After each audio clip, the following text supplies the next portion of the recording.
Where were you when it first happened? Well, I was in my office at Rockefeller Center, and we were about to head downtown to World Financial Center for a closing.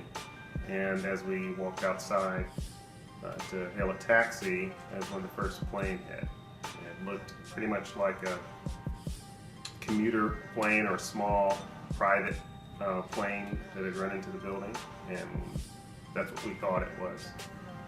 And of course, our scale was wildly off in that it was a much larger plane. So that was mid-morning, and that was my first knowledge of what happened that day.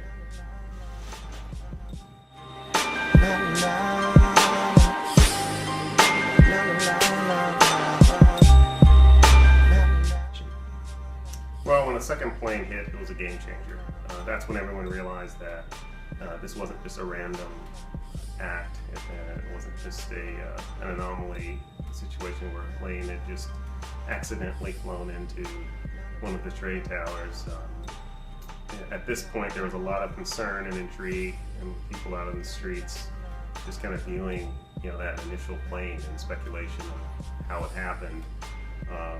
We were out on the street when the second plane hit, and at that point, I think everyone realized that this was more than just a random event. And at that point, things started getting fairly hectic. We ran back into our office, and again, since we were at Rockefeller Center, it was considered one of the strategic locations that had a heightened level of evacuation, and we were visited by federal authorities pretty quickly, notifying us that we should leave because it was one of the targeted areas that they needed to handle, with extra special care. So at that point, things really started moving rapidly, and speculation about other planes, the Pentagon, JFK Airport, a lot of things started spiraling, out of the media.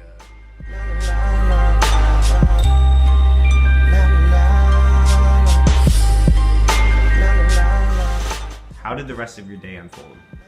So after we discovered that, apparently this was, not a random act, and that other situations were developing in different parts of the country, it became a very hectic situation.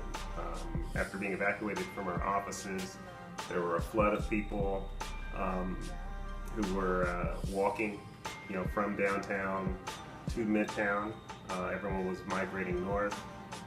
Some people apparently had been closer to the trade scene because they were visibly had dust and debris on them. At this point, the fire was burning pretty intensely for both towers, which you could see with the naked eye. At this point, everyone was figuring out how they would get home, whether they were going to New Jersey or going up towards Westchester or over towards Queens, which in my case, I was trying to get over to Queens, so I needed to travel over the 59th Street Bridge. So that walk was very nerve-wracking in that there's thousands upon thousands of people unable to reach other folks through their cell phones, and wondering what was happening. And by the time we got to the bridge, towers had been burning for a while, and there was speculation about whether the bridges were sabotaged in any way, so that was a very difficult thing to try to just press forward and deal with. And there was speculation about whether the bridges were sabotaged in any way, so that was a very difficult thing to try to just press forward and deal with. And as we were crossing the bridge, that's when the towers fell. And at that point, it was quite a hair-raising realization, because we all had thought that we had just witnessed, the death of a very large number of people, and we didn't know what was coming next. So the balance of the day was really just a cycle of emotions, of highs and lows, just trying to get out of town, get to our loved ones, make sure they were okay, and then to just try to make some degree of understanding of what had just happened.